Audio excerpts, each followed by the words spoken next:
What's up, Rockstars? Welcome to the first live stream that I'm going to be doing monthly for my patrons and YouTube members.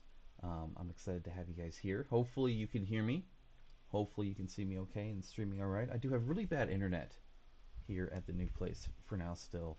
And so if it's not a good quality, let me know, of course.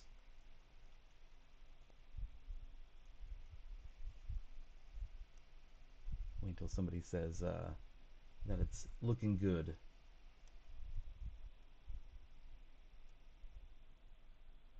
Hope you guys are doing good today.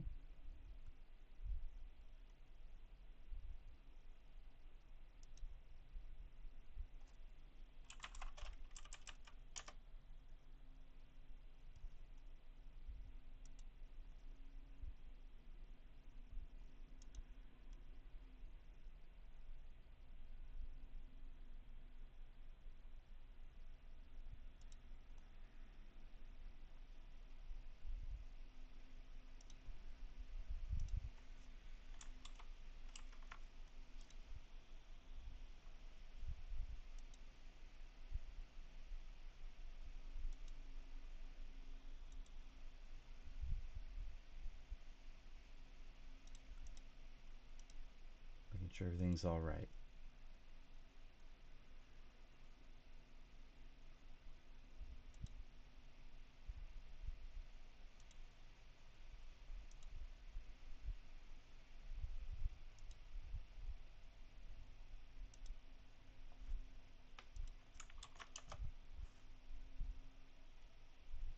All right, that show me. So that's good.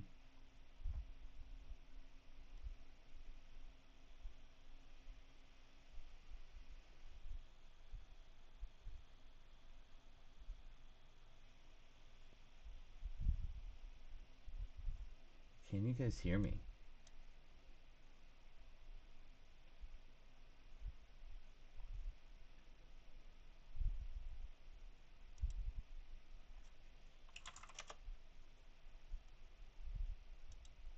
This video is sponsored by Eureka Ergonomics.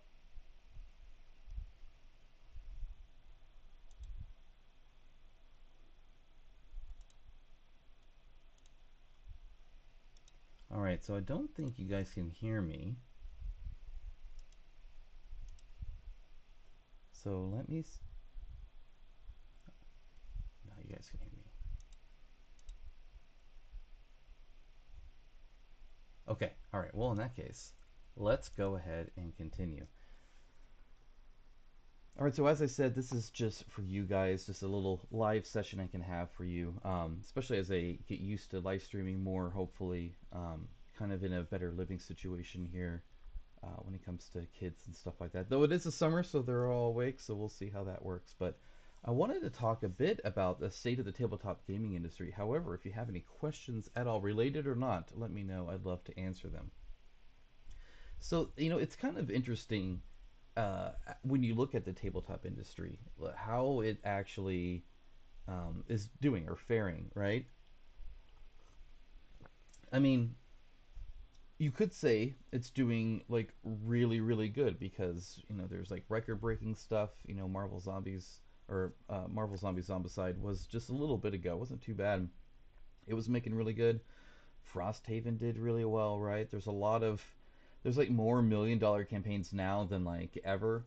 Like it's very common for these companies to do very good. You look at something like the latest Awaken Realms game, Stalker, and it's like at 2.5 million or something like that, and that almost seems like small, which wouldn't have years ago. It's just that's kind of where we're at now when it comes to the funding level of things, and that's just the crowdfunding space. You go to like the actual board game stuff, and it's still a lot higher than it was before.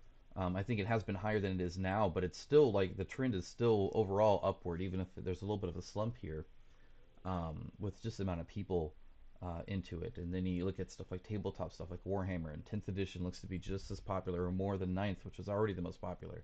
So you see all of these like positive things, but then you see all the negative things too, right? You see the stuff like companies not able to even attend the booth that they planned at Gen Con, or companies going under and not being able to deliver games, or bad deals going, or the Embracer Group losing a ton, which affects Asmodee, and there's all this other negative stuff as well. And I always found that really interesting to see kind of just how you can have extremes on both ends.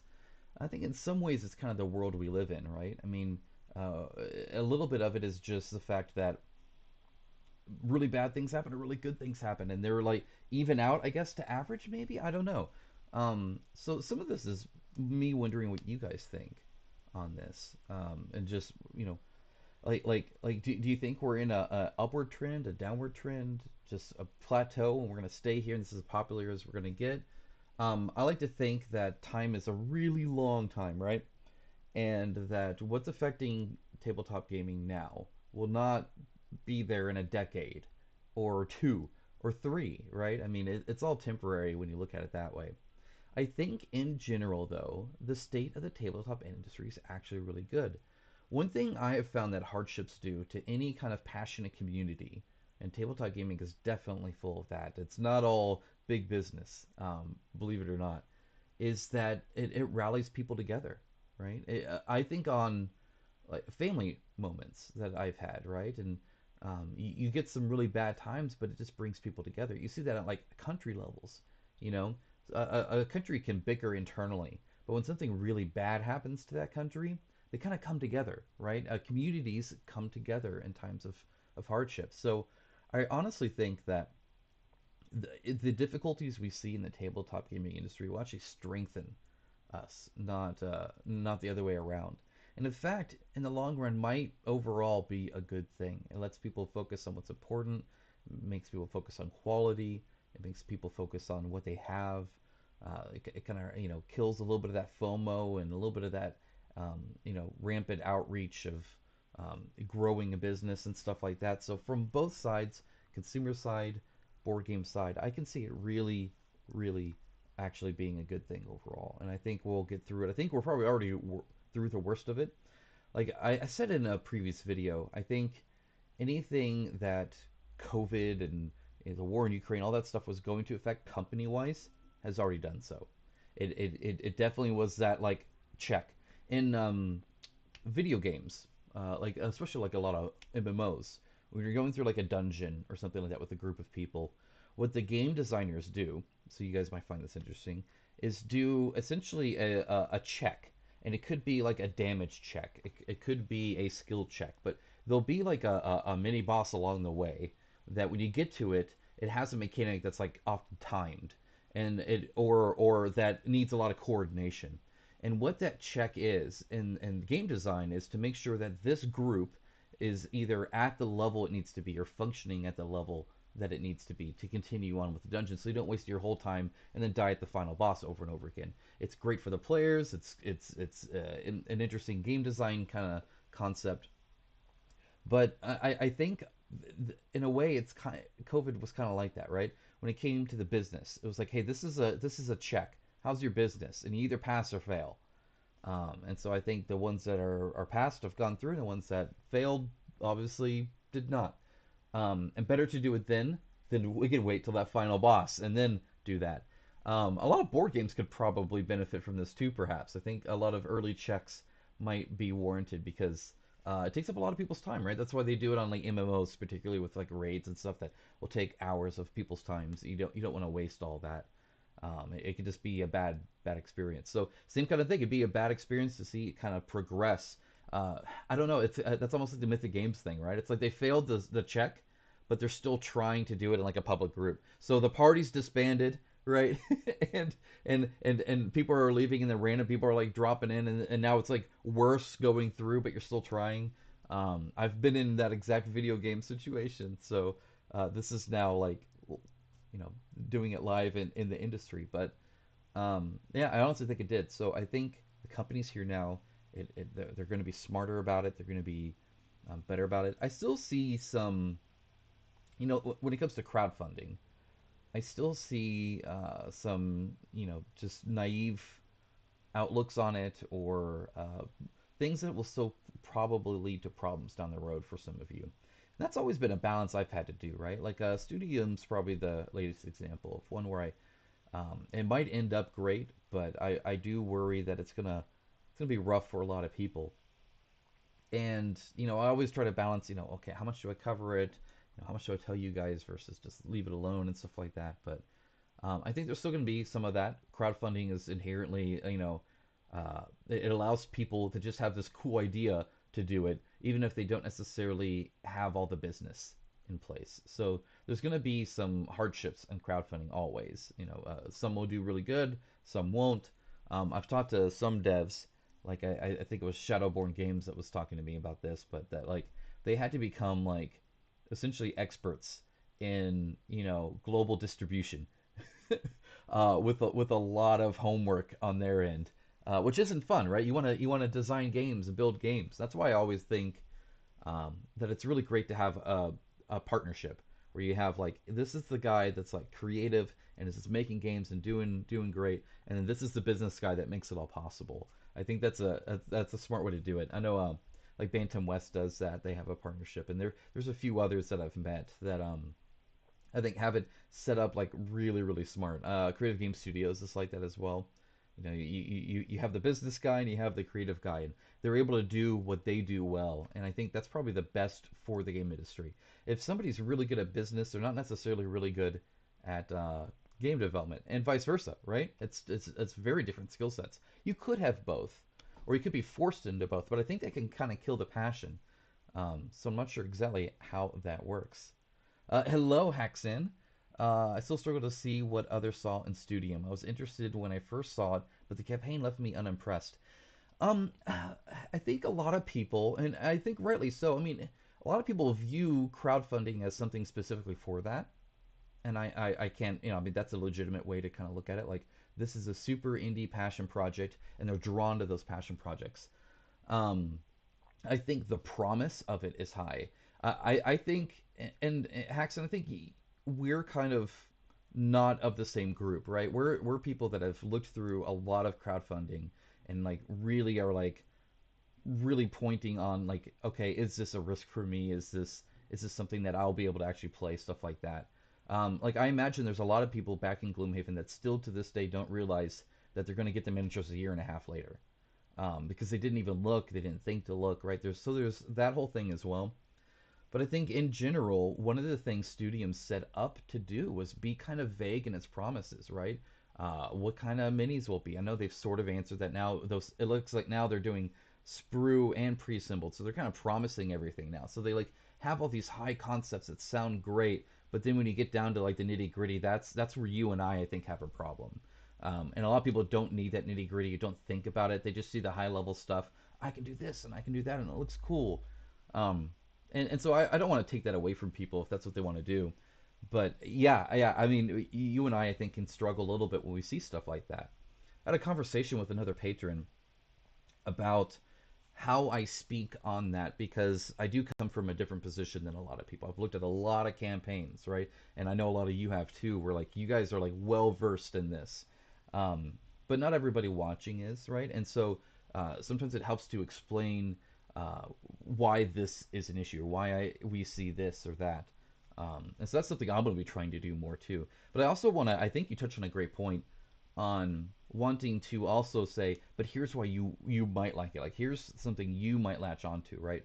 And it's really hard to think about other people's situations and what they would see in something that we don't, and vice versa. And that goes for like politics and world outlook and attitude and sensibilities and just it's hard to put yourself in other people's shoes and then see through their eyes and like, oh, you would look at this and think this, I look at this and think that, and they're like completely different.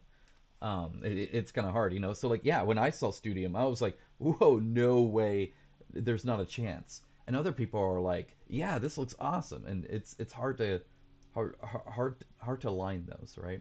So I actually I hope to be a bridge between that in some sense, and part of that's just looking at the campaigns a little bit differently. So I'm not always just looking at a campaign thinking, do I want to back this, yes or no? Because a lot of it's me trying to cover it for you guys, and so I want to see. I'm trying to determine like what would be interesting to you, but at the same time, especially for like negative views on things, if it's something that I would normally drawn to, like Studium, which I hyped up before, if you recall, like the advertising did really good. I was a little cautious about the varying art, because some's like just super simple, clean anime, and some's like almost Bloodborne level grim dark kind of stuff. So it's kind of a weird combo there. But if it's something that I would normally be into, I would think a lot of you would normally be into as well. And so then if I decide, whoa, that's probably not for me, I want to let you guys know. I think Wild Ascent was a good example of that too, right? Where it's something that, especially the Levon Rising, like this is something that normally I'd be in on. And if I'm not, I want to let you guys know and then try and let you guys know why.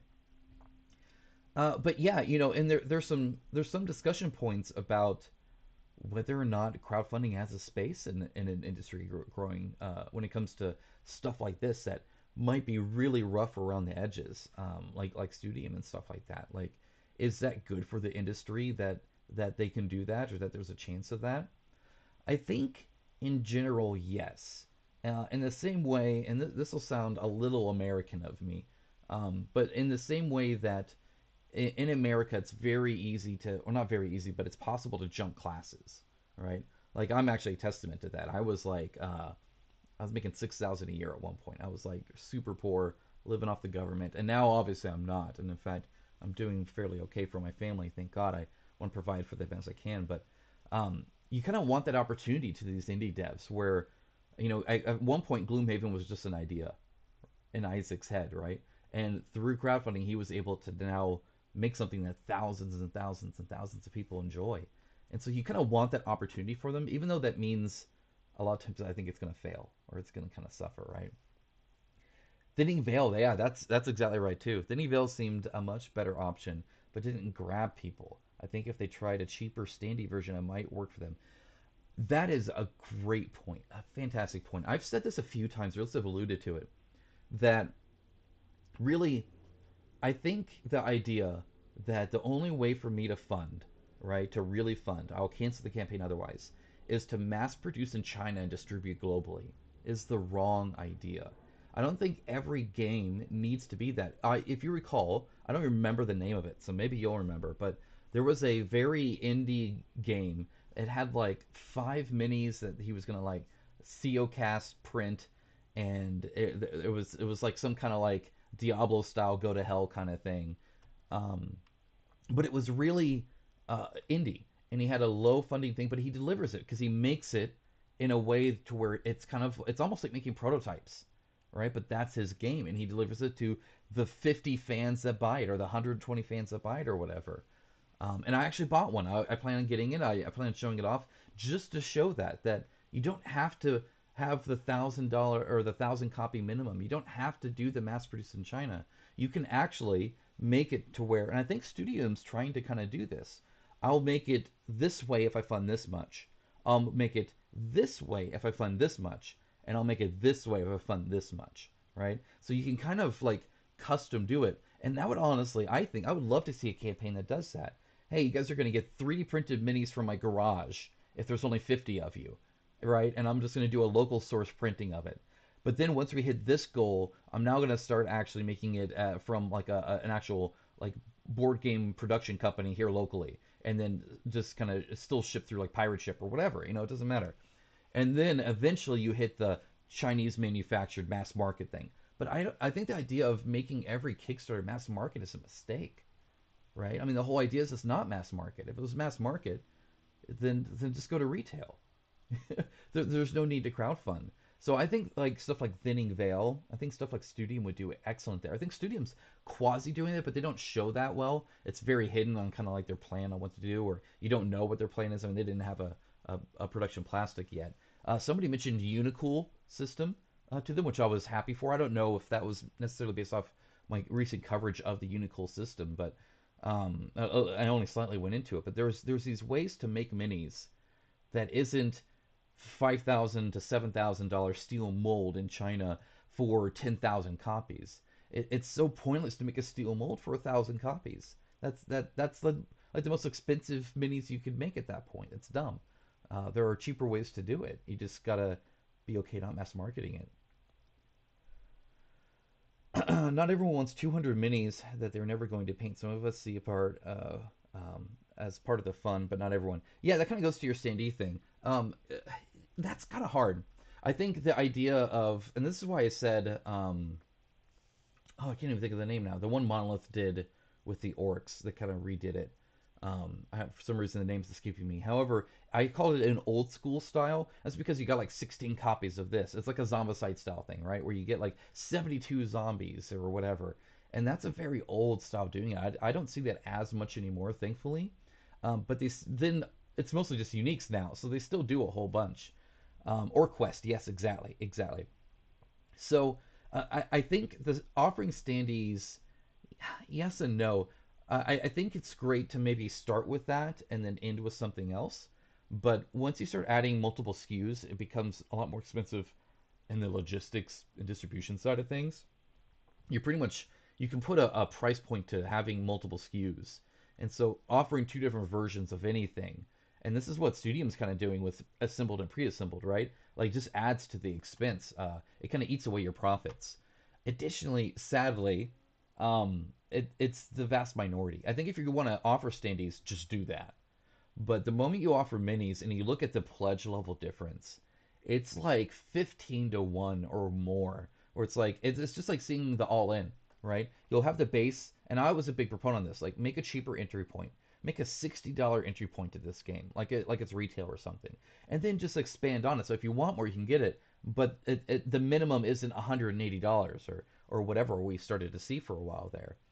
And that was kind of my idea. But then I looked at pledge levels and what people were doing, and that's the vast minority. Most people are still going all in. It's crazy. Even the catapults or the crossbows and catapults that I covered, like 90% of the pledges are for the $145 version. When it's like this is normally a cheap game. I don't know how much exactly you need, but apparently almost everybody thinks it's everything. You need everything. The core box, yeah, that's nothing. But the all in, the highest pledge level. And so it's kind of it's a toss up, right? I think in general, um, I like the idea of, especially with the shipping that we've kind of been dealing with, that the idea of standees is great. I've certainly started to like, especially acrylic standees are nice. They can look very good and a quicker setup and tear down takes less space in the shelf. Once you get to this point, right, you get to an issue where you start looking at that. It's like, do I want the box this big? I was talking to Creative Game Studios just the other day because they do all the 3D printing or all the 3D elements in their games, right? So they have all these like trays, and it's cool that you can go on the 3D stuff and fall down and do all that stuff, but um, it takes up more space, right? And so in this day and age, when you're having to ship that and store that, and the box is now this big, when without that it could be that big, it's like how worth it is it? So I asked them, kind of, are you planning on like continuing to do that? And they said not necessarily forever, which I thought was a great response because I honestly thought it was like their shtick, right? Their kind of gimmick. But I can understand that. I'm in the process of unpacking League of Dungeoneers. It's great talking to you, by the way. With its huge collection of standees, it would have been very expensive if it had been minis. Exactly. Variety. So what I will say, and this is something else, and I know I'm going to get maybe some hate for this. Not every. I'm okay with the miniature representing multiple things. So one thing that like Arena did before Tenaris, before all the minis, right? So Arena was here, and they did very similar to League of Engineers, where you had a huge amount of enemies, but you had one mini represent those minis, so like the closest mini. So like an orc would represent anything kind of like a barbarian or an orc, or this named orc versus this named orc. Um, and so then you see games like Storm Thunder where each civilian has their own unique mini for the one quest that they're in, right? It's like the polar opposite.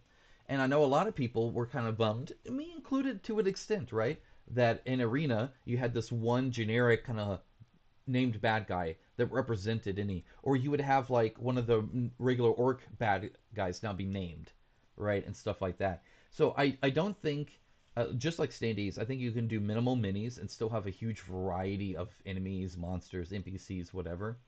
You don't have to do a one to one. Almost all people do though, right? I mean, that's what gets it.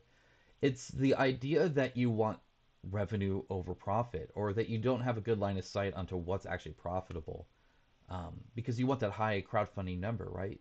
And it's kind of like the subscriber count on a YouTube channel. where it that doesn't say the story of how many views and interactions you're getting, right? Or in this case, your revenue on having all these unique minis and each one named and all that, and you get all the people buying it. But then how much profit are you actually making from that? And nobody gets to see but you. And I don't think it ends up being as much. So I think you would honestly fund less if you had more generic minis that stood for different things. But I think you would actually be more profitable too. I think a lot of times people look at that. And then from the actual, like, us side of things, just setup is so much easier. You don't have to go fishing for the right mini and open the other expansion box and take that one out. And so setup and teardown improves. Everything gets better for both sides, I think. I think that again, people just want to fund the highest amount without any sense of what's good for them, both the business and the consumer side.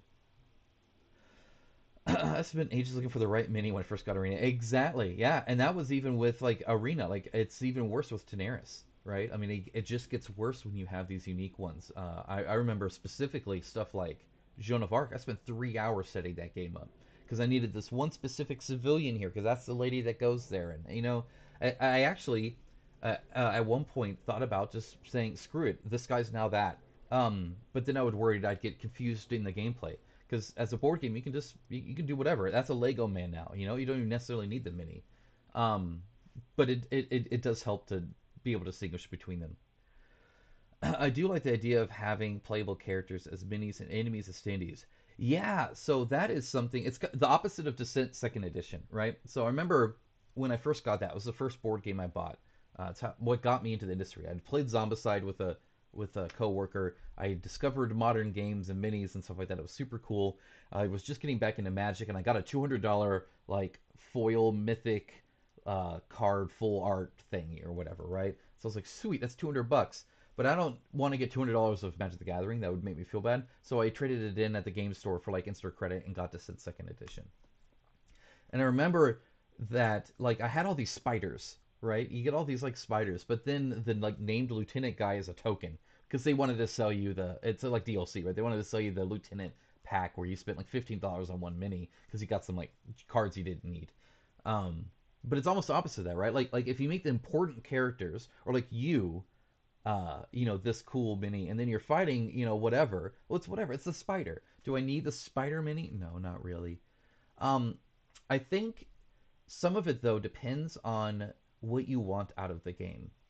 So I talked about this recently, where there have been times where I'm playing a game and I forget I'm in my game room. It's just like watching a movie, right? Where suddenly I'm transported into this other area where I'm in this story. I am this character. Like in my head, I'm not aware of the shelves around me. I'm not even aware that like I'm me. And I know that's I'm probably making that sound weirder than it is, but you kind of get drawn into these worlds that you can do if it's immersive enough. I know a lot of people that's the benefit of board gaming. That's where like the idea that I'm in this little world. And that's why like Daenerys has 3D tiles and stuff, so you can like really see the walls and you're in the dungeon and stuff like that. It, and I think looking at D&D players is probably the best example. There are people that are like, I want like this handcrafted terrain I go over and stuff like that. And there are people that will play it in their car with theater of mind only. They don't need even the paper. They can just talk about it, and they're fine with that because they just like the story and the mechanics. So I can kind of see both, but yeah, I think standees help a lot. When I play my retail version of Marvel Zombies, the one I got for $35, it has standee zombies, and it is so much easier to play. Talking from a gameplay perspective, right? Like actually, regardless of the money, regardless of even like preference, like that, just actually playing the game. If your game involves picking up 5 guys, 10 guys at a time, like Zombicide does, putting them there, that standees are so much easier to grab and stand up than minis. Minis get caught in each other's arms and all that kind of stuff, and they're cockeyed and sideways and stuff. So I mean that really can actually benefit a game and make the game better. I've always been of the stance, I know some people aren't, that I'm fine with them putting stuff on like the rim or the basing of a miniature because it's not just a miniature, it's a gaming piece to make the gameplay better. a lot of times what people say with standees are you can put more information on a standee, right? You can start putting their attack and their health and their, like you can do that on that, almost like a card that you have stood up, right? So you can have stuff like that. And I honestly think that uh, you can do that with minis too. I mean, you have to be maybe a little bit crafty about it, but I have no problem with that. At the end of the day, I want to be able to play the game. I bought the game. The minis are a cool side effect. Uprising has fantastic build quality across the board. When I partnered with them for their second campaign, that was like one of the big things I focused on. Was just like you need to get like real pictures of your game here and show them off. Like this is the game, like actually what you're gonna buy. We're so used to seeing renders and like 3D. I've even seen renders of like game components, right? Like cards and trays and stuff. Not even just the minis. So to show the game off and be like, this is the production quality you're getting, I, it I think it's a good selling point. I think a lot of people are drawn to that, and I think the campaign did very well, and I think that kind of helped it, right? Like just really focusing on the quality that you're getting, and you can put more quality into it.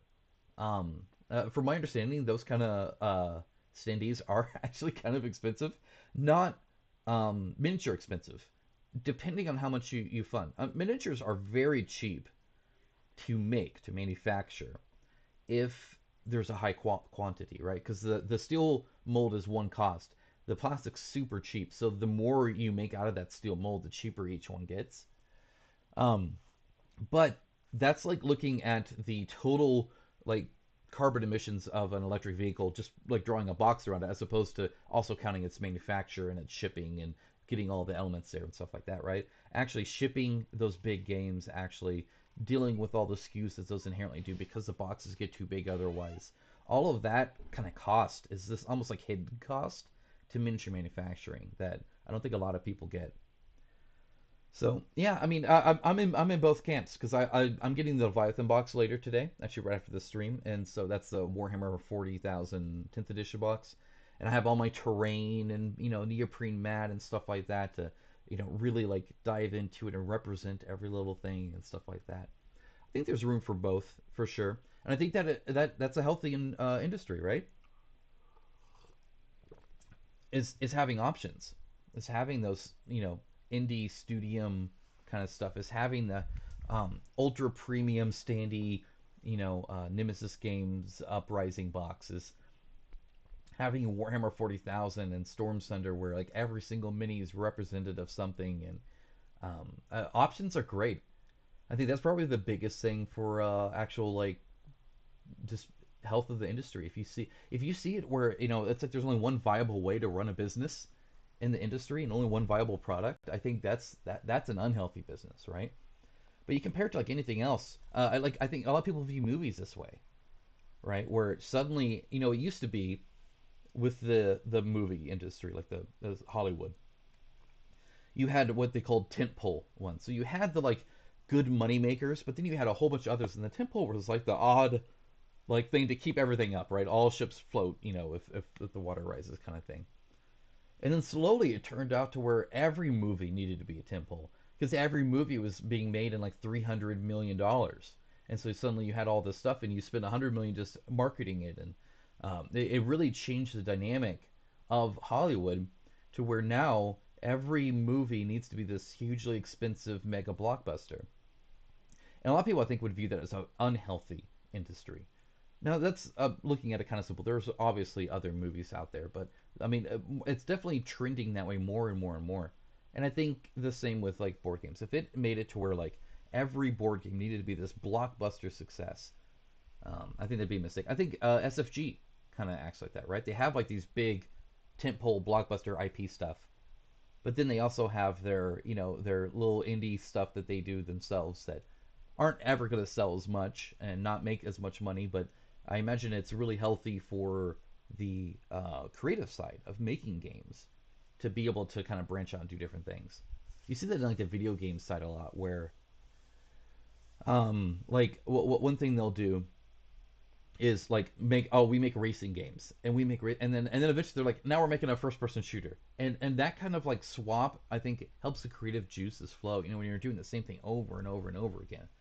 I think a lot of people get stuck in that when it comes to playing board games too, right? Like, all it plays narrative games, all it plays narrative games, then you get burnt out, right? It's too much then. So yeah, I don't know.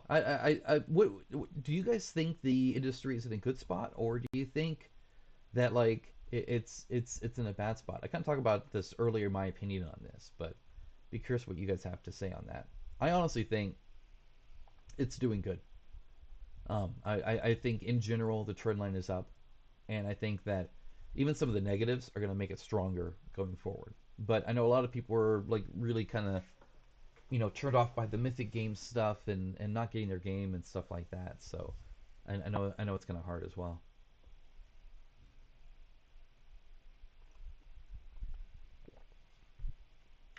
But yeah, I mean, you just need to look at I think the like Origins, Gen Con, Essence Spiel, like stuff like that, where it's like, what is the attendance level of that? Like when I went to Gen Con, I saw empty booths. That was bad. But what I didn't note properly is how many people were there, right? Especially after COVID, right? That it's still going strong. People are still passionate, interested about it. There's some businesses doing bad, but overall, it's doing very well. Doing very well, I think. Do you guys have any other questions or anything like that? It doesn't even have to be related to the tabletop gaming industry. But I've kind of, I think, talked through that enough, unless you have specifics.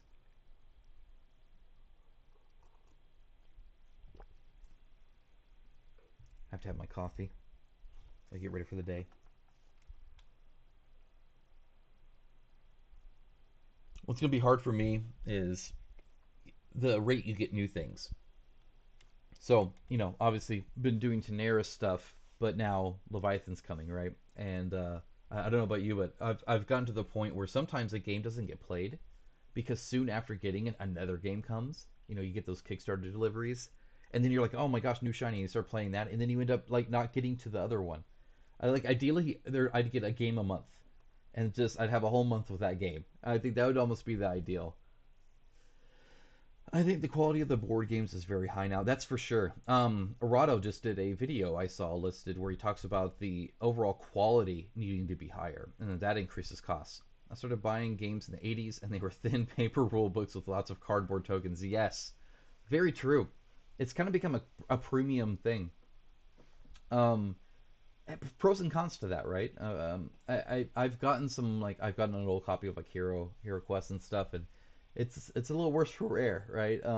It's not like the old style like electronics where oh my gosh they last forever and now they don't. It's almost the opposite. It's like man, they used to be such crap. I wonder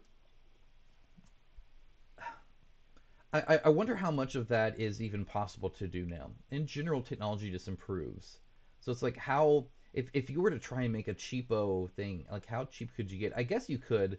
Like when I got Starcadia Quest from Come On, it was very much retail focused, and I was able to like split the cardboard. Like I was able to pull the layers apart easily. I did it on camera. It was like really bad, and I don't know how smart that is to do, or even how possible that is to do. But yeah, you're right. I think in general, nowadays we almost view this as a premium thing. And with the prices going up, people already sleeving, even with thick cards and stuff like that, like there's a lot of people with a lot of expendable income in this industry. And kind of like I guess like a free to play like mobile game or whatever. And not to refer to us as whales, but in a lot of ways it is, right? If you're a business and you have two customers coming in, and one's willing to give you 60 bucks and one's willing to give you $500, you're gonna cater towards the $500. And if they both have friends they could bring in, you want the friends of the $500 guy versus the friends of the $60 guy, right? And so in a lot of ways I can understand that. So if people are willing to spend so much, if you can get people to buy your game for $550 or $1,000 or something like that, look at like KDM level stuff. I mean, I can't necessarily blame them for focusing on that ultra premium boutique artesian style kind of productions, and just kind of going towards that. If that's the easier thing to do or the thing that gets you more money. Now again, there's debate on profit versus revenue here from me, but I think generally that's the idea. Is there's just a lot more people willing to spend a lot more money on this. I think the people that like grew up gaming in the 80s only have more disposable income now than they did in the 80s. And so, they're farther in their career, they're retired now, whatever it might be. and now they're able just to, oh man, I remember this IP. Yeah, I'll buy all in $1,000, and the company's like, okay, you know, we'll make it nice for you. I still have my Warcry boxes that I haven't started on yet. Exactly, dude. It sucks. Like I hate that. Sometimes I'm kind of bothered when I get a new game. It's even I think a little bit harder maybe for me running the channel and doing like reviews and stuff, but like these campaign games, like I was playing Aeon Trespass, I was enjoying it, and I was enjoying my time with it, and then more stuff came, and like okay, I gotta go do this stuff now, and it's hard just to stick with something when you get so much. Like I think all of us buy more than we can play, in all honesty. Just from a practicality standpoint, unless you plan on playing each thing like twice, which isn't necessarily fun either. That being said, I heard Warcry is really good. You should try and play it. I've heard great things about it. I think crowdfunding is difficult now for indie companies, but bigger companies are doing well. Yes, I would say so, but I think it's because a lot of indie people are trying to run campaigns like big companies. And I don't think that's right either. I kind of talked about the whole, you don't have to manufacture in China. I think the default idea now is it needs to be big. Um, so talking with, and not to give too much away, but talking with some developers over others. So I've talked to some that only did like standee stuff. I've talked to some that were big companies making millions on Kickstarter. And I remember talking to the ones that were making millions, and they're talking about how they're struggling. Hey, it's hard to ship this, and we're eating a cost here, and there's all this other stuff that and I've talked to the people just doing the standee stuff, and they're talking about how great it is and how nice it is and how healthy their company is. So not to give away too much there, but again, I think the revenue, like what you make, blinds people, especially these indie developers, into thinking they have to do that too, and that's a profit. I guarantee that the most profitable companies, the ones making the most profit, are not the ones making the most on Kickstarter. I mean, just look at Come On, right? I covered their stuff. They had their biggest year on Kickstarter ever by far with the Marvel Zombies, and then four other campaigns a year. They did five campaigns, one of them being their record-breaking biggest by far, the most, and yet they made about 500,000 in profit as a company. That's not great. They were making more profit before, like in 2018, they made 2.5 million. They were making more profit before while making less on Kickstarter. And I think that tells the story well enough there. And so these indie devs, I think, are really struggling. But I think it's for the it's almost I don't want to say their own fault because that makes it sound bad, but it's just the focus on the industry is wrong. It's all about that public number you get, and this idea that you have to be like these other big guys, and you don't. You can make plenty of money with standees. They may not look as impressive, right? Oh man, you only raised 800,000. You didn't even reach 1 million, please. But your cost is so much less. You're busy rolling in more money than the guys making 4 million. Um, I think the other issue, and this is a problem just with indies in general, is they have nothing else to fall back on. They inherently have all their eggs in one basket, right? I've been talking to companies lately, several actually, about branching off and doing other things so that it's not just crowdfunding supporting them as a company. That's really hard. Like, here's a product, and then I get like 1 million in, and then I have to hold on to that for 3 years, and it's like this weird thing there. So I think in general, indies, because they don't have anything else, they're stuck on that until they can branch out. So that's really hard. You're right. It's kind of like I've played video games like this before too, where the beginning of the game is harder than any other part because you don't have all the like health potions, you don't have other team members to fall back on, or the skill to make things easier, or you haven't upgraded your equipment or whatever. There's a lot of video games like that where the hardest part is at the very beginning because you're just stuck with what you have. You don't have those options. Same with a business, right? And then once you get those options, once you branch out, hopefully you branch out, you become a lot more stable, right? And can kind of function a little bit better. Kaban's profit was a surprise. I would have expected them to make far more. Agreed. Agreed. That's why. So just recently announced a Monty Python pack for Zombicide Second Edition. That'll be the next news video. And it's odd that they continue with this IP stuff because I'm not sure it's actually helping them. Granted, they made more than they did before, and granted, they got hit with COVID quite hard. It's still Again, when you can make the most you've ever made before, and then at the same time make like way less profit, like a quarter of what you were just a couple years before making less. Like I think it's just bad operating, like business, and I think sometimes this IP isn't as worth it as you think. Again, I think they look at revenue versus profit because they have to start paying that out, right? It's more expensive to them. Like, how much more will this Monty Python sell than if it was something similar to Monty Python, but their own thing they made that's just kind of silly? Originally in the original zombies, they had VIPs and they had like a guy in a hot dog suit and stuff like that. They did stuff like that. Like, how much do they sell enough to really make it worth it? I think it's just bad business. Maybe too many. I would have said too many people, but they have about 72 employees, I think it was, which isn't actually that much. I mean, it's a fair amount, but for all the retail presence they do and stuff, not really. So yeah, obviously something's wrong there. Either their profit margins are crap, or the way they run their business is. What are the other? I would think because they should be making more. And again, that goes to show that even though they were the biggest people on Kickstarter, making record-breaking stuff for them, I guarantee there were companies that made a lot less revenue, but also more profit than them. I guarantee. I know there are companies that did better than they did for 2022.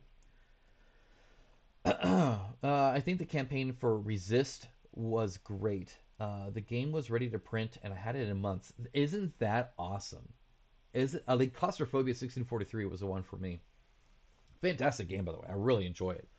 It had a tight scope. It was already made. They just had to click print, and then they did. That was the other thing is sometimes they like go back and like, oh, it turns out we have to figure all this manufacturing thing out. No, they were ready to go. So within like 4 months, I got it, which is really the time to manufacture and ship. Like that's it. And in fact, I believe they'd even already had it manufactured. So that's just the slow boat over the ocean for 64.3. I remember a lot of people were upset about it at the time. That's not what crowdfunding's for. You shouldn't do that. I for from a consumer standpoint, it was awesome to know it's guaranteed, to know it's already there, and all you're doing is it's almost like what we do now to like the contribution, right? Hey, it's already manufactured. Pay us and we'll ship it to you. The problem is you've already paid for shipping and it's like 5 years late and all the other stuff. But it's a great experience to do that. It's here's the game. I know exactly what it is. They know exactly what it is. It's already been made. There's no scope creep. There's no delays. There's no nothing. You get your game. I think we're going to see a trend to that more. And again, that kind of goes to that Studium being a little bit different, right? Is these more well-defined games going in so that they don't have to do all the development and all the like fine-tuning. It was like a year after. It was like already a year delay in Storm Thunder when they were like, we should have walls in our game. So they're still like designing it, right? Hell, the last saga, same thing. Trudvang, same kind of thing, right? Or it's like they're still like just figuring out what game this even is, which did runs the risk of like, what if or like Divinity Original Sin, same thing. Like, well, I backed this game and now it's this game, and I don't know if those are aligned, right? It's really dangerous. It's hard for me to back. Come on, since a shipping issue with Marvel Zombies. Yeah, yeah,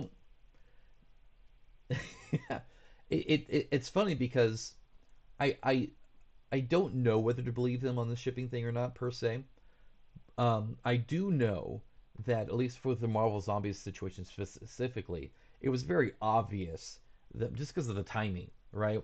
That like when they knew versus when they told you was very different.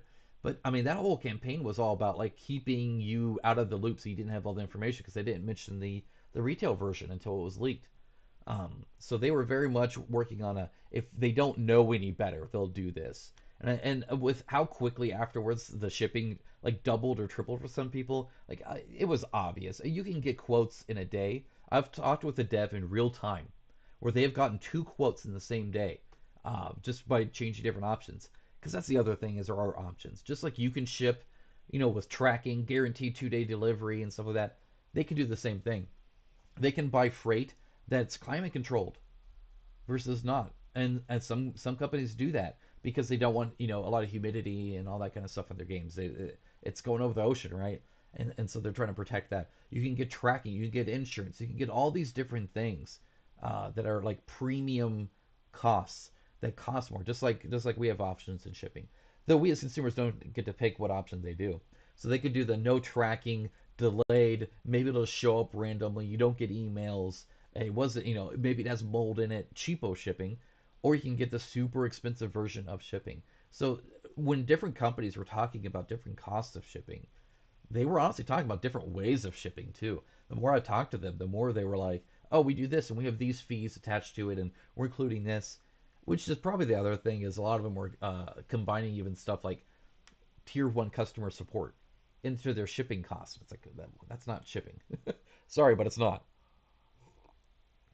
So all of it's that too. But yeah, with the Marvel Zombies thing, they definitely knew, right? It was like 3 months later, I think it was, I believe. It was like, here's the price here. Oh, in 3 months it's now double. It's like, no, it didn't double. You just lied about the other one. And it wasn't even so much a lie. It's just I think a lot of companies just copy paste that shipping, right? Because for years it wasn't a volatile industry. It was this pretty much the same thing all the time. So you could just say boom over and over again. Yeah, it's about the same size game. It's about the same shipping. If it's a little bit less, a little bit more, whatever, you'll make it work out. There was an interesting thing. So GameFound announced that they were going to start handling a lot of the like shipping stuff, and a game dev came on and said, "Hey, we don't like that because often we can get late like good deals. Kind of like when you go flying, and if you book out a lot, it can be pretty good. If you book out a little bit, it can get really expensive. If you book last minute, often you can get some really cheap sheets. You would think it would be more expensive, but it's actually cheaper because they're trying to fill out empty seats right before it goes. And so you can often do that. Not always. It's a risk. Same thing with shipping. The company was talking about how like right at time of shipping after they've charged they can often get a better deal, and they like to getting the profits of that where now they've charged more than it costs them to be able to invest in their company again or make sure that the next product's really good or that they can offer great support for the current one. Not a malicious thing. It's just like if you can get a better deal, of course get it, and you can't like charge last minute, right? This is like right at the very end they can get a deal, and they're like, do we get that or do you now keep that? So there's definitely you can make some profit in shipping, um, just by the nature of things. Again, not a malicious thing, just trying to run a business really well and really paying attention. Which is probably the only last thing I'll say on the shipping is some companies are better than others. A lot of it's how much attention you make. I've shared several times how like Shadowborn Games saved like $100,000 just by paying attention and being smart about where your backers are, where your zones end up being, and like where you distribute from and port and land and stuff like that. A lot of companies use a 3PL or a third-party logistics company to kind of handle all that. And often they'll either tell them, hey, go ahead and do that, and then just not question anything. Some will try and handle it all themselves, and then some will kind of do both. And that's what Shadowborn Games was doing because they were like, we have the 3PL, but we're also really trying to save money here because if you recall, they were struggling to deliver as an indie developer, Oathsworn, at the start. And they were able to do it. And a lot of it was that like really careful fine tuning attention thing. You can see inefficiencies anywhere otherwise. So yeah, that's rough. That's the hard part with Come On, or even with like Games Workshop and stuff, right? I mean, I'm getting the Leviathan box here soon, and sometimes companies just do stupid things, and it's annoying. But then what's your choice? Like, don't get the game.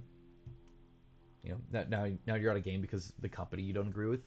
I tend not to agree with any company, so there's that, right? It's like I think well, I guess I shouldn't say any company. That's the old me talking. I apologize. There's a lot of times where I don't agree with everything a company does. Just like a person, right? I mean, for a long enough time in a complex situation, or like at work, I've had to do things at work that I don't agree with, that I either wouldn't do it that way, I wouldn't do it at all, I would do something different. But at the end of the day, overall, I agree with my work, or I get some enjoyment out of it, and I can do that. Same with the company. Like, okay, I might agree with this, I might agree with this. I don't agree with this, but that doesn't mean now I call the whole thing off. There might be a point where if it's enough, maybe I do, perhaps. But at the same time, I want my product, right? I want the game. So I'll just what I say is I complain to the checkout stand. So I'll still buy it, but I'll let them know. I'll give them some feedback. Hey, I didn't like having to do this. I'll pay the shipping, but I'm not happy about it, right? I'm no fan of Games Workshop. Most people aren't as a company, but I love some of their miniatures. Exactly. Um, Playing Warhammer is something my entire family enjoys. My son loves it. My daughter's wanting to. We will this week actually. When teacher was 10th, so she's just now getting old enough to really kind of comprehend and want to do it. My wife loves playing it. My best friend loves playing it. So I get a lot of games. So it brings a lot of joy to my family and friends. Why would I not do that. Why? Because the company's stupid. I mean, the company's dumb, but they do some terrible business actions. But I'm not going to make it to where like, hey, I know everybody enjoys this, but we're not going to do it because I'm fundamentally against this company running the company a certain way. It's just not. I'm not going to rob my family and friends of that time together just because I don't like what the company's doing. But I will complain about it. Are you playing the Tyranids or Space Marines first? Undecided. So I have both armies already. I kind of have a problem. I have a Necron army, I have a Death Guard army, a Tyranid army, a Space Marine army, and a Sisters of Battle army. And I'm starting to buy Chaos now as well. So I got a lot. Um, yeah, I'm not sure. I think I still want to finish my Necrons first. I want to get like a fully painted army, but I am going to start air. I finally have an airbrush, so I'm going to start like priming at least them in color and all that. So my Space Marines though right now are mostly all Phobos. I like the way they look, and it's a little bit different than the normal Space Marine stuff. So they're all in Phobos armor, so they look a little bit different. Chaos is my jam. Chaos hurts. I was putting together a Plague Burst crawler just the other day, and I was like stabbing. Like I had indents in my, because I'm drilling holes right so I can magnetize stuff. And dude, it hurts. It hurts. But they're fun. They're fun. I got here. Hold on. I'll be right back. I grabbed like this guy, right? So I of course I had to get him. Make sure he's focused. There you go. So yeah, they're cool. They're cool, but they're pokey. Okay, let's see. Um, have you tried Necromunda? Okay, so no, but I want to because the minis are so cool. I saw the ones that they're mounted on like these like alien steeds or like whatever mount they are, but they're like these like really cool alien looking, you know, uh, beings that they're on. It just looks so cool. The style of Necromunda. Also, they have a lot of like stuff that works for 40K. So I want to start getting the minis anyway. And once I have it, it's like, well, I may as well get the game I can play with them. Another patron of mine, actually, I think only plays Necromunda. He doesn't play 40K at all, and he says it's great. So definitely, it's on the to-do list. It's just hard to get the time. When will we get the next STL news video? That's a great question. So I have a big list, and in fact, I have more. It's constantly growing, right? I just need to produce it. That's a great idea. I'll put it on the docket. Actually, that's really smart. Um, I mean, I have it planned out, but I don't have a date, right? And so I have a Trello calendar that I'll like drag stuff onto, and I just haven't placed it there. I'll make that a priority. That's a good idea because I know that's super useful for a lot of people. It's useful for me too, kind of in a bad way. Um, right now, I'm a patron of I think it's Nom Nom miniatures or whatever. They do some great like video game anime. Like they just made a John Wick and a Legend of Zelda miniature, and before they did a Castlevania and a Dragon Ball Z one and stuff. Like I love it. I'm all in for it. They did a Cyberpunk one from the Netflix show, stuff like that. So and they do some chibi stuff and they do some statue stuff and some diorama stuff. They did like a Final Fantasy VII thing. So I've been really into that one lately. Um, yeah, I need to do that. It's one of those things. 3D printing is actually one of the ways I need to kind of expand the channel a little bit. Talking, I guess, a little bit about the channel now. So I'm taking a week off work here to ship all of the fundraiser stuff. So I already like measured and weighed a whole bunch. I'm gonna be sending emails later today, actually, and then I'm gonna ship them right afterwards. So I already got the tape, got boxes. I'm good to go. Just need to contact people. So that's what I'm doing this week, and then working on a few behind the scenes stuff that I'll talk about in the future a little bit. I want to announce anything before it's like said and done, if that makes sense. Just because I don't want to disappoint when if it doesn't happen or something. But the idea is one of the ways that I can really kind of monetize and get to maybe swapping where I do this full time and my other job part time, right? Not stop it, but like I might be able to make that swap here. Ideally, in the next 2 years is my goal, and within the next 2 years, I want to make that swap. We'll see. But SDLs is a great way to do that because there's a lot of benefit to you guys. I know a lot of you guys enjoy it. It's directly tied to one of my sponsors, Game Create, who will print any STL you buy. So you don't even need a 3D printer on it. But I mean, it's an easy way to kind of monetize. I don't do a lot of opinion-based stuff there, so it's pretty safe there too, right? So, and so that the whole STL news video, right, especially the one where I'm going through a whole bunch of stuff, um, really helps me establish a relationship with them because so much of like YouTube stuff is networking as well, just getting to know people. So there's that as well. But yeah, yeah, I definitely do that. So I'll do that for sure. Speaking of 3D printing, I brought my 3D printer in to like finish these, right? You know, the little crowns and tokens and stuff. So I'll have those ready as well.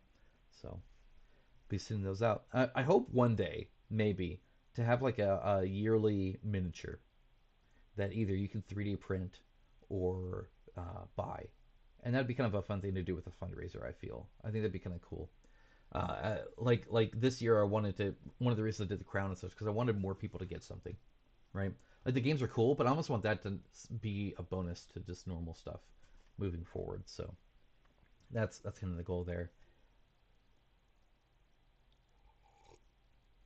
The only problem is I know not everybody 3D prints, and I'm very conscious about like when somebody gets a notification, King of Average posted a video, right? Like, and I think about this a lot. I want you guys to not be like, I don't care, and like get annoyed by it, or it'd be the one like, yeah, okay, no, unsubscribe. I'm not interested. It's kind of hard because obviously not everybody's interested in everything. I looked the other day. I just happened to see this. I was talking to the it was Game Brigade, and I was looking at something, and I noticed I made over 830 videos. That's a lot. Had no idea it was that much. That's a lot of videos. So within that 830 videos plus, I think it was like 839 or something. Um, there's gonna be videos you aren't interested in. Totally fine. But I don't want it to be to such a degree to where people get like annoyed by it, if that makes sense. So it's a balancing act, and I'll have to navigate that and see, too far one way, too far another way. It's gonna go from there. Anything else? Any other questions you guys have? Like I said, after this, I'm getting the Leviathan box and probably building some minis. That'll be my day. My friend comes over tomorrow, and I think we're gonna get our first 10th game in, 10th edition game. So it'll be exciting. Warhammer's hard. I enjoyed a lot, but I don't know, at least yet, what unique thing I could bring to the table when it comes to like YouTube stuff. So I haven't done a lot of YouTube content on Warhammer because of that. It has a very healthy YouTube community. There's a ton of amazing people and creators going over pretty much anything you could want, whether it's a battle report, which is kind of like a let's play, um, or a playthrough for board games. There's people going over rules, people going over news, there's people going over lore, and they're great at it. They're really good. It's awesome. So I don't know if that'll ever really appear on the channel too much. Um, but when it comes to like guys like this, I do really like them. They're cool. Any other questions? We're right at about the 30-minute mark.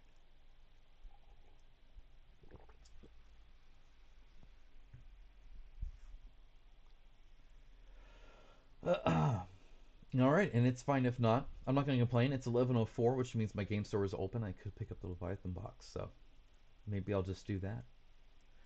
This has been really fun, guys. I want to start doing this more often. I'm going to check the stream afterwards, make sure everything went okay, especially with this internet. Again, it's something I haven't traditionally done a lot of, but I hope to do more often. And again, I'll be posting a place where you can pre-do questions as well. So I know not everybody can attend based off time zone and stuff like that as well. I never get tired of saying this. Please don't quit your regular job. Society needs every professional it can get.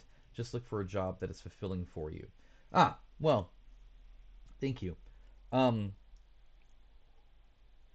yeah, I don't know. Like I said, it might always just be a part-time thing. Perhaps in the future. I'm not sure. I'm not sure. It depends. Um, I think what I do here impacts value more. Um, I certainly get more fulfillment out of it, if that makes sense. So it just kind of depends. Like the way I word it is like at work, I work to make the owner more money, right? It's a family-owned business, and he's definitely doing well. He has his own airstrip on his own land here because he flies. He could just fly off and land and stuff like that, right? And I work a lot to make him more money, which is good for him, I suppose. And sometimes he shares that back. And nothing in like inherently necessarily even wrong about that, but it's definitely not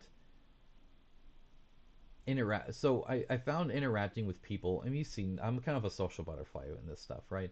But helping somebody, like when I hear that somebody bought a game and really enjoyed it, and they had only heard about it or bought it because of something I did, or hey, I didn't buy that game because you kind of warned off of it and now it ended up bad. Like I get so much like fulfillment out of that. I heard a term earlier, but it satisfies my soul, if that makes any sense. That sounds kind of corny, but like I get so much joy out of that. It's why I want to do it, even though I work full time, even though I'm recording at 3 a.m. I'm excited to make these videos. I'm excited to do that because I know I'm helping people, and that is so huge. Um, that it's just awesome. And I find that to be more impactful than what I do otherwise when it comes to that. Um, yeah, we'll see. When I say YouTube, I don't just mean YouTube. Like I some consulting for Nemesis Games and Uprising. I did it for Rage Against for their miniatures for Primal, stuff like that. I think there's benefit that I can provide within this industry that isn't just a YouTube video, if that makes sense. So we'll look at it and kind of see how it goes. But I think I want my kids to be taken care of. All right, I want my family to be the you know, I want to give my wife the life that I've always wished I could give her. Right, like that's important to me. But I think they also deserve a dad that maybe doesn't work so much, or a husband that doesn't work so much, and perhaps a husband and father that is a little bit more happier with what he does as well. So it's kind of it's a mix, right? I need to do what's right for my family, but also what's right for me when it comes to what I get out of it. If I'm gonna put so many hours of work into something, I want to receive more than just money, right? I guess I'm to the point now where the money isn't actually the driving force for me anymore. It definitely needs to be there, though, of course, right? I mean, I want my kids to have a life I never had. That's for sure. So yeah, we'll see. We'll see how it goes. I would never do it if I wasn't um, happy with it, and more than just financially speaking. I've always worked in healthcare. I was a nurse for 30 years, and the last 12 I've worked in addiction. See, that sounds fantastic. You know, I worked when I before I had so I'm a computer science major. I now do software development, and before I did that, I didn't have the experience to do that, so I was just like working at retail. I always thought like, oh man, this retail job sucks. You know, I hate like just dealing with the silly management and working with other teenagers and stuff like that. Like it just the that wasn't fun. But then now I just program and do stuff in these companies like HP and stuff, and I find that I really miss working with customers. Like I literally think back on all these times. I remember specific times where I helped someone. I worked at PetSmart for a while, and this woman, this old lady, she had her like little Chihuahua dog. It had surgery. It had some issue, and it wasn't eating. And she was she was like distraught. She's like, he's not eating. I want him to eat. I'm doing all this and all that. And so I walked with her and I helped her get the what she would need for that. And she brought in her dog. And we were able to see what he liked and try a few things out. And again, that impact of helping someone and interacting with a person in a positive way, nothing beats it. Nothing beat for me personally. I live for that. I can't. I imagine working as like a nurse and helping with addiction stuff is so fulfilling, so fulfilling, right? There's a difference between just financially being okay and being okay with you and what you're doing with your life. I love it. I think that's awesome. Good for you. I appreciate it. I appreciate your journalistic approach, and I don't see it done as well from others. I've not always been the best at that. I'm trying to get better. The limiting factor for that, 100%, isn't even my desire, isn't even my education around what journalistic even really entails. It's about the time I can commit to the channel. It's the part-time part of it, right? If I need to make a news video because you guys need to know something, um, and but then I also have to like reach out to the company and that was like a weird dog hair. Um, if I need to reach out to the company and I need to like do all these things to um, get the back and forth, get more information, stuff like that. I'm limited on what I can do with that, and so I've been trying to do more on that, but it is really hard, and I don't want to just necessarily do the thing where I reached out but I haven't heard back yet, which I know a lot of news companies do because they want to be the first out there, right? To get the click. It's one of the reasons why I like Patreon and YouTube membership so much because I'm not reliant on ad revenue. However, clicks also don't just mean money. I know so many YouTubers just think clicks equal money. Like the more views means the more money. For me, it's the amount of people I can help, right? Like if I can help people in time to make an informed decision, if I can help people by having that. A lot of people ask me about the miniature painting videos. Hey, why didn't you do that anymore? I still paint minis. I love doing it. I love doing the miniature painting videos. I know it helps people. But it's a video where I would help 1,000 people, whereas I could do a news video that might help 10,000 people. So just on the how many people can I help today, right? Obviously the 10,000 wins out. And it has nothing to do with like money. The miniature painting videos are actually quite good for money because they're long, right? So you have a whole bunch of ad breaks, stuff like that. It's not a money thing, but that's not why I'm doing this, right? It's to help people to make an impact in some way. And I think that desire helps with that journalistic thing a little bit, right? Because there's a lot of, and so you say you don't see others doing it as well.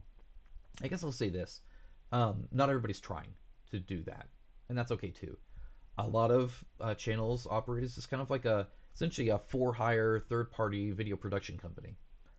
I think it's a very viable thing for a lot of companies. There's a lot of these indie devs, right?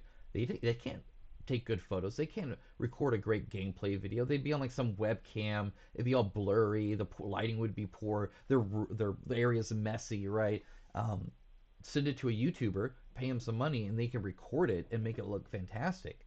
I mean, that's a great service, right? And it helps consumers too, because then they can see it actually look good. Um, so I know there are some that are definitely trying to do that. I think that's fine too. Some people are just trying to share opinion. There's a few out there trying to do the whole journalistic thing.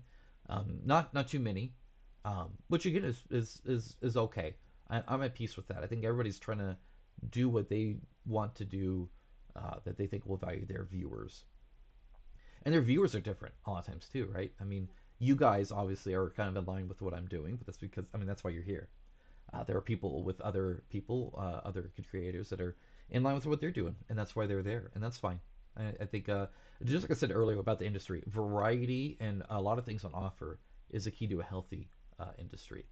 Do I think a few more did the whole more journalistic thing? Oh yeah, 100%. I wish we had a good media presence for board games. We have a few websites that are kind of getting there a little bit. Um, Not many in the YouTube area, um, and like that's about it. But there's no like central like media thing, right? What's up, buddy? So it is what it is. But thank you, thank you. I've been trying. I've been really trying. I don't think I didn't I didn't test this. I guess what I'm doing here enough early on. I didn't really think about it critically, and so I just kind of like went with it with a bunch of passion. And I know you guys appreciate passion, but it wasn't the most professional way of doing things. And so now I'm just adding hopefully a little bit layer of professionalism to it all. It's kind of the goal anyway. We'll see. You guys will keep me in line by all means.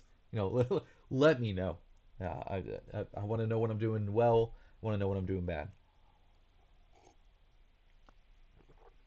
But yeah, no, that's the goal. I just want to be happy with what I'm doing.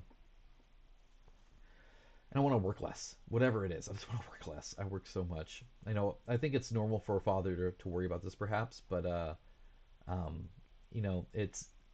I always worry I'm not spending enough time with my kids. I know I'm spending more than like I did with my father. I have more time with them than I had with my father. So that's a good thing, right? That's an improvement. But I always wish it was more, which I think is probably pretty normal. At the same time, I want to provide for them, give them a life I never had, and make it the best I can for them. So wherever that lands, I'll be happy with. What I will say is, I guess on that note, I talked about companies and indies specifically putting all their eggs in one basket. Not something I'm planning to do. If it's not a robust thing from multiple sources like Patreon, YouTube membership, right, stuff like that, plus more, um, I wouldn't do it. Like I wouldn't just do it off ad revenue. That could dry up. Who knows? I don't want to like be out of a job then if that happens. Any other questions? Any other comments? Again, about tabletop industry, about anything else, about the channel, something you're interested in, you've been wanting me to look at. I'm free to do so.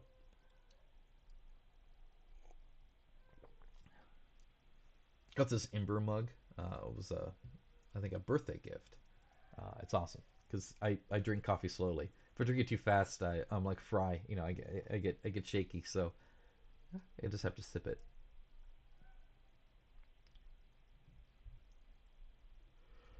All right. Well, if there's nothing else, that's fine too, of course. Guys, thank you so much for everything that you do for this channel. It definitely makes a difference. It makes it all possible. I would not be where I'm at today with this channel without it. 100% would not be. You guys would get a lot less covered, that's for sure. This is an expensive hobby, and I'm not overly reliant on the industry to provide my content. I think that's good too. Talking about the journalistic approach, right? It's good that I'm not too beholden. Like, oh, I need to get a free game. If I want to cover a game, I can buy it, and that's again thanks to you guys. That's 100% enabled by that. Otherwise, I'd be very limited to kind of only working with companies that are willing to give me something, which is not exactly a great way to go about things, right? So. All right. Thank you, Haxon. I'll enjoy it. My wife will too. She's excited. We're both really into it. She's been painting her poxwalkers. That's what she's been doing. I'm glad the live stream went well. By the way, I think last time I had some struggle with some audio and stuff like that. I was really worried about my internet connection on this one, so I hope it was good for you guys. I will be posting for the next month, probably on the first of this, so on July 1st. And again, even if you plan on attending, if you have a question or think of something at the end of any of my videos or whatever, just put a question comment there. I'll pull it up and take a look. I did right before I started this live stream to see if anybody had. Nobody had yet, but we're new at this, and that's fine too. But ideally, I'm getting all your guys' questions answered and working with that. I won't necessarily leave things to that. Like I'll probably give a brief answer right away, just so you guys aren't left wondering. But for like a talking point, it'll be kind of nice. Enjoy 10th edition. I'm hoping so. It looks like it's streamlined, which you guys know I love streamlined. My wife always loves building and painting models. That dude, you and I lucked out, man. Because my wife does too. She doesn't like building them. She doesn't even like the smell of the chemicals. She's very sensitive to that kind of stuff, like the glue. But she loves painting them, and she does it really, really well. So I want her to like paint my armies too. But she's still busy painting hers, so I haven't gotten that yet. All right, thanks a lot, guys. Take care. I'll go in and get my Leviathan game unboxed. So I'll be doing that. Have a great rest of your day, guys. Bye.